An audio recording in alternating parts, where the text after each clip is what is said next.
गुजरात इन दिनों मानसूनी आफत की मार झेल रहा है। कई इलाकों में सैलाब अपना कहर बरपा रहा है। जिंदगी बाढ़ के पानी में फंसी है। लेकिन रेस्क्यू दल के सदस्य कहीं बोट तो कहीं हेलीकॉप्टर के जरिए जिंदगी बचाने की मुहिम में जुटे हैं। चॉपर से बचाव अभियान की ये तस्वीरें गुजरात के नवसारी से आई हैं, जहां हालात बेहद गंभीर हो चले हैं। नवसारी में चिखली कावेरी नदी उफान पर बह रही है। इसके चलते आसपास के इलाके जलमग्न हो गए हैं। नवसारी में हालात इतने गंभीर हैं कि बाढ़ में फंसे 30 लोगों को हेलीकॉप्टर के जरिए एयरलिफ्ट कर रेस्क्यू किया गया। करीब 4-5 दिनों से मूसलाधार आफत झेल रहे नवसारी पर आज फिर मुसीबत के बादल बरसे हैं। नवसारी के सरोटा बाजार इलाके में मकानों की पहली मंजिल तक पानी भर आया है। ऐसे में एनडीआरएफ की टीम रस्सियों के सहारे लोगों को बाहर निकाल रही है।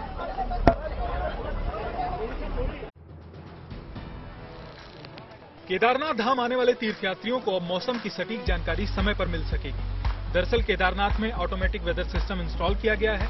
इस सिस्टम के लगने से केदारनाथ धाम में पुनर्निर्माण कार्यों, यात्रा संचालन और हेलीकॉप्टर संचालन जैसे महत्वपूर्ण कार्यों में सहायता मिलेगी। इसके अलावा यहां आने वाले तीर्थयात्रियों को मौसम के पल पल की जानकारी भी मिल सकेगी। इसे आईआईटी कानपुर के सहयोग से स्थापित किया गया है। निश्चित तौर पे इससे हमें रियल टाइम इंफॉर्मेशन प्राप्त होनी शुरू भी हो गई है कि वहाँ पर कैसा मौसम रहेगा। इससे हमारे जो हेली ऑपरेशंस हैं या फिर जो निर्माण कार्य चल रहे हैं और जो अन्य गतिविधियां केदारनाथ धाम में होती हैं, उस पर नजर रखने में, निगरानी करने में और यात्रियों की सुरक्षा में भी काफी सहायता मिलेगी। उत्तराखंड में केदारनाथ धाम करीब 12,000 फीट की ऊंचाई पर स्थित है, लिहाजा यहाँ मौसम तेजी से बदलता है। वेदर सिस्टम के लग जाने से तीर्थयात्रियों को बदलते मौसम की जानकारी समय पर मिल सकेगी और वो अपनी यात्रा सुगमता से पूरी कर सकेंगे।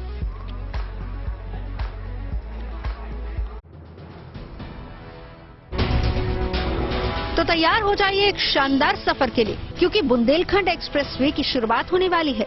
खुद प्रधानमंत्री नरेंद्र मोदी विकास के बुंदेलखंड एक्सप्रेसवे का उद्घाटन कर इसे देश को समर्पित करेंगे।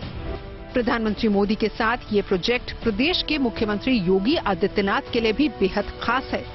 बुंदेलखंड एक्सप्रेसवे की कुल लंबाई 296 किलोमीटर है। एक्सप्रेसवे में कुल 4 रेलवे ओवरब्रिज हैं। इसके अलावा एक्सप्रेसवे पर 14 बड़े पुल, 6 टोल प्लाजा, 7 रैंप प्लाजा भी बनाए गए हैं। लगभग 14,850 करोड़ रुपए की लागत से तैयार हुआ है। बुंदेलखंड एक्सप्रेसवे 7 जिलों से होकर गुजरता है। इसका निर्माण कार्य समय से पहले होने पर 1,132 करोड़ रुपए की बचत हुई है। इस एक्सप्रेसवे से चित्रकूट में पर्यटन को भी बढ़ावा मिलेगा। एक्सप्रेसवे पर सुरक्षा व्यवस्था का भी पूरा ध्यान रखा गया है। एक्सप्रेसवे के हर 50 किलोमीटर पर एक चौकी बनाई गई है। इसमें सुरक्षा और चौकसी के लिए पुलिस कर्मियों की तैनाती होगी। भगवान राम की नगरी अयोध्या में 22वां सरयू वार्षिक उत्सव बड़े ही हर्षोल्लास के साथ मनाया गया। इस मौके पर जगमग दीपों के साथ सरयू तट पर भव्य आरती की गई। आरती के दौरान घाट पर बड़ी संख्या में श्रद्धालु मां सरयू की भक्ति में डूबे नजर आए। वैसे तो हर रोज ही बड़ी संख्या में लोग देश के कोने कोने से अयोध्या पहुंचते हैं और सरयू में स्नान कर पुण्य कमाते हैं, लेकिन 22वें सरयू वार्षिक उत्सव के मौके पर यह संख्या कई गुना बढ़ गई। इस खास मौके पर सरयू में स्नान करने वाले भक्तों में अलग ही उत्साह नजर आया। बहुत लोग जो भी भक्तजन यहाँ सरयू में आए हैं, सभी ने आज विधिवत रूप से अपना स्नान करने के बाद आज आरती में भाग लिया और आरती उतारी और उनका प्रसाद ग्रहण किया है। सभी भक्तजन बड़े प्रेम से, बड़े उदार पूर्वक आज प्रसन्न मन हो गया। सरयू तट पर साल 2000 में सरयू आरती की शुरुआत हुई थी। तब से लेकर हर रोज शाम 6 बजे से 7 बजे के बीच सरयू जी की आरती धूमधाम से सरयू तट पर आयोजित की जाती है। मथुरा में गोवर्धन परिक्रमा के लिए भक्तों की भारी भीड़ जमा है। 8 जुलाई से शुरू हुई परिक्रमा 15 जुलाई तक चलनी है और अंदाजा लगाया जा रहा है कि इस साल 8 करोड़ से ज्यादा भक्त परिक्रमा में शामिल होंगे। क्योंकि कोरोना के बाद ये पहली बार है जब परिक्रमा की परमिशन दी गई है। गोवर्धन में जलाभिषेक करने के लिए 8 करोड़ से ज्यादा श्रद्धालु यूं ही धीरे धीरे ही सही, लेकिन अब गोवर्धन पहुंचने लगे हैं। देश के अलग अलग हिस्सों से भक्तों के मथुरा आने का सिलसिला जारी है। इनमें कई लोग नंगे पैर गोवर्धन पर्वत की परिक्रमा करते हैं। मान्यता है कि परिक्रमा में शामिल होने से पुण्य मिलता है और मनोकामना पूरी होती है। चरणन में अपने पैरन में घुमाने आई हूँ मैं, अपनी मुक्ति को मार्ग बनाने आई हूँ। भक्तों की भारी भीड़ देखते हुए पुलिस और प्रशासन मुस्तैद है। बड़ी तादाद में पुलिस वालों की तैनाती की गई है। सुरक्षा के लिए ड्रोन से नजर रखी जा रही है। लोकसभा सचिवालय ने ऐसे शब्दों या मुहावरों का एक संकलन तैयार किया है। इस संकलन का नाम है असंसदीय शब्द 2021। असंसदीय शब्द वो होते हैं जिनका सदन में प्रयोग वर्जित होता है। अगर कोई सदस्य उनका इस्तेमाल करता है तो ऐसे शब्दों को सदन की कार्रवाई से बाहर कर दिया जाता है। यानी सदन में अगर कोई सदस्य तानाशाह या तानाशाही शब्द का इस्तेमाल करेगा तो इस संबोधन को असंसदीय माना जाएगा। किसी को जयचंद विनाश पुरुष कहना या किसी को खालिस्तानी करार देना भी असंसदीय माना जाएगा। इसी तरह जुमला जीवी शब्द भी अब असंसदीय है।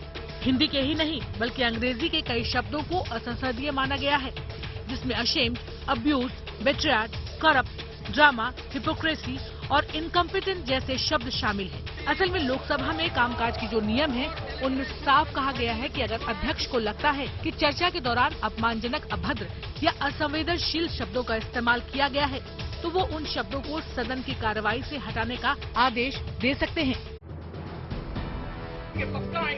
यूपी के चंदौली से स्कूली बच्चों का एक भावुक वीडियो सामने आया है। ये बच्चे चंदौली में कंपोजिट स्कूल में पढ़ते हैं और इन रोते मनमसोसते बच्चों के बीच उतने ही इमोशनल होकर खड़े हैं इनके टीचर शिवेंद्र सिंह बघेल। माजरा कुछ ये है कि शिवेंद्र सिंह का दूसरे जिले के स्कूल में ट्रांसफर हो गया है और इन बच्चों को मालूम है कि आज छुट्टी के बाद जब शिवेंद्र सर घर लौटेंगे तो दोबारा उन्हें पढ़ाने नहीं आएंगे।